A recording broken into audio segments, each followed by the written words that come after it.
Murtad juga begitu, imannya kena, jadi hancur. Kalau iman hancur, otomatis hancur amalannya. Riddah itu perbuatan yang mengarah kepada peninggalan atau meninggalkan, perbuatan untuk meninggalkan Islam, keyakinan yang telah dipeluk. Jadi sudah Islam dulu, terus ditinggalkan, berbalik. Riddah itu artinya dari berbalik ke belakang. Irtadda yartaddu itu berbalik ke belakang. Jadi sudah di depan gini, balik ke belakang, tinggalkan yang di sini, berbalik ke belakang lagi. Nah, itu irtadda kata kerjanya. Nah, perbuatannya riddah, kan orang yang disebut murtad. Jadi murtad itu artinya berbalik ke belakang, meninggalkan apa yang ada. Ya, secara istilahnya keluar dari Islam, meninggalkan Islam, itu murtad. Ya. Kalau sudah murtad, hapus amal. Ya, syirik demikian. Syirik itu kan menggugurkan amalan-amalan yang sudah dikerjakan, hancur tuh. Ya, imannya, karena imannya kena. Murtad juga begitu, imannya kena, jadi hancur. Dari mana tahu dalilnya?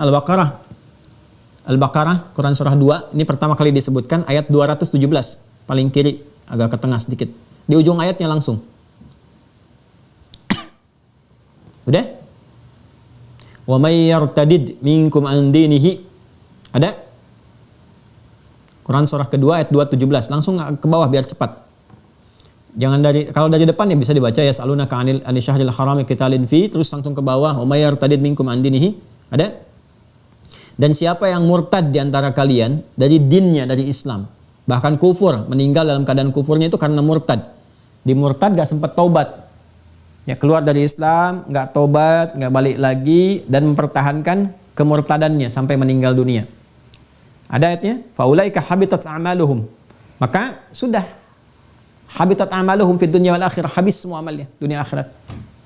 Ya, jadi murtad itu menghancurkan amal, habis semua. Karena ya hancurnya kan akidahnya, imannya. Kalau iman hancur, otomatis hancur amalannya. Ya, saya tadi katakan kepada Anda, akidah itu kan pondasi. Kalau pondasinya hancur, ya bangunannya hancur ke bawah. Jadi faulaika habitat a'maluhum fid dunya wal akhirah. Jadi kalau orang-orang itu murtad, selesai, itu nggak ada nilai karena bangunan pondasinya habis, hancur, sudah bangunan habis semua. Kalau bangunan dunianya habis, maka bagaimana bisa disaksikan hasilnya di akhirat? Dunia akhiratnya udah habis semua. Ini bahaya. Karena itu hal-hal yang bisa menghadirkan kemurtadan, kan? Maka kita harus membentengi dengan kuat. Bukan hanya sebagai pribadi ya, bukan hanya sebagai pribadi. Sifat Islam itu kan berjamaah, sifatnya dilatih. Al-mu'minu lil mu'mini kal bunyani yashuddu ba'du ba'dha. Al-mu'minu lil mu'mini kal jasadil wahid, seperti satu tubuh, satu bangunan.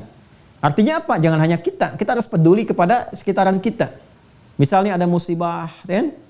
Ya, hati-hati nih, misalnya ada apa nih? Musibah-musibah yang sedang terjadi, banyak hal. Semeru misalnya kan?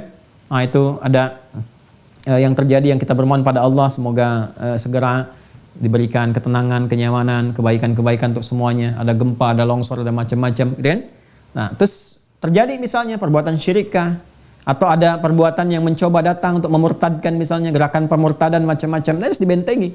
Ya, tentunya dengan cara yang proporsional, dengan cara yang baik, yang elegan. Kalau ada gerakan-gerakan datang ke sana ngirim bantuan, tapi saat yang bersamaan mencoba untuk memurtadkan, datang. Makanya penting di situasi musibah itu ada ustadznya, ya. Ada hunian sementaranya atau tenda-tenda di situ dibimbing juga. Makanya disupport itu, ya, gerakan-gerakan demikian tuh. Ya, datang ke sana dibimbing, ada yang bimbing jamaahnya, sekaligus diberikan kebutuhan sembakonya macam-macamnya. Ya, kalau tidak nanti datang juga gerakan-gerakan tertentu bawa sembako macam-macam, tapi saat yang bersamaan datang dengan pemahaman-pemahaman yang bisa merusak akidah atau mengeluarkan dari Islam. Makanya nanti ini yang meluruskan, nyampaikan, Pak, mohon maaf kalau ini mereka sudah muslim, sudah baik, gitu kan? Dalam keislaman, ya mohon izin kalau ingin ngasih bantuan saja. Tapi kalau bisa, jangan memunculkan hal-hal yang nanti bisa menghasilkan konflik dan sebagainya. Sampaikan. Jadi di Islam juga kalau ngasih bantuan, enggak usah bawa-bawa tentang agama. Kalau ke tempat-tempat agama lain, cukup sampaikan dengan kebaikan. Kecuali kalau ada yang bertanya dan sebagainya, silakan dijelaskan. Tapi kalau misalnya datang, jangan sampai atau bikin bantuan-bantuan diikat dengan ketentuan Islami. Nah, misalnya bikin yang seperti saya sampaikan, bikin biskuitnya merek syahadat misalnya kan, dengan harapan ketika dimakan langsung bisa muslim. Atau Anda ngasih obat kepada yang sakit, dikasih yang sifatnya bisa kecanduan, gitu kan, dengan obat tersebut, atau yang sifatnya berkala yang harus diteruskan, kalau enggak dosisnya bisa berbahaya. Nah, itu kalau mau tambah dosis atau mau dilengkapi obat, nggak bisa kecuali Anda syahadat dulu. Itu haram hukumnya, dosa. Ya, karena pernah terjadi di tempat-tempat lain orang-orang Islam ketika akan kemudian diberi obat, minum obat itu, terus harus minum lagi, begitu akan minta lagi dosis selanjutnya, itu tidak diberikan kecuali kalau berpindah agama. Kalau enggak dia terus dalam keadaan yang sulit dengan penyakitnya. Itu pernah kejadian. Ya, pernah kejadian di beberapa tempat. Itu nggak boleh terjadi.